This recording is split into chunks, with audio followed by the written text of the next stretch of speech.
Welcome to my channel কি and কা বাঙালি রান্নাঘর। আজ আপনাদের সামনে বানাবো নিরামিষ সবজি ঘুগনি ও ছাতুর কচুরি। তো মশলাটা রেডি করে নিলাম। ছাতুটা আদা, লঙ্কা, রসুন সব কিছু দিয়ে ছাতুটাকে রেডি করে আটাটা মেখে লেচিগুলো রেডি করে নিলাম। তারপরে লেচিগুলোকে বেলে ছাতুর পুরটা ঢুকিয়ে দেওয়া হলো।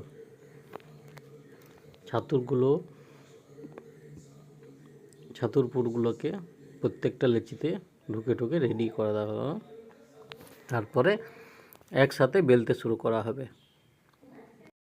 লেচিগুলোর মধ্যে ছাতুগুলো ঢুকিয়ে রেডি করে একসাথে সব রেডি করে রাখা হলো। আমাদের রেডি হয়ে গেছে লিচিগুলো সব। এবারে এক একটা করে বেলতে শুরু করা হবে।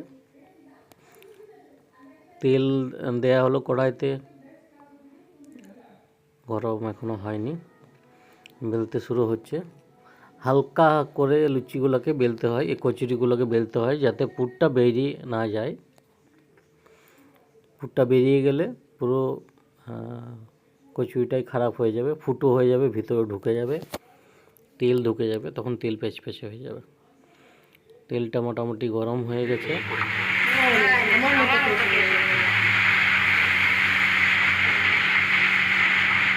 তেলের মধ্যে কচুরি ছাড়া হলো, সুন্দর মতো লাল লাল করে ভাজা হচ্ছে কচুরি, আর বেশ ভালো রকম ফুলেছে।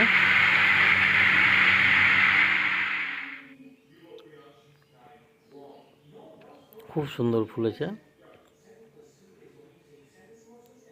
রেডি আমাদের ব্রেকফাস্ট রেডি, ছাতুর কচুরি নিরামিষ সবজি ঘুগনি। খুব সুন্দর আর খেতেও খুব সুন্দর। তাহলে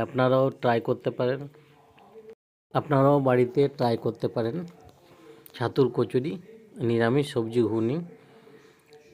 আর নতুন নতুন রান্নার ভিডিও দেখতে প্লিজ সাবস্ক্রাইব করুন আমাদের চ্যানেল।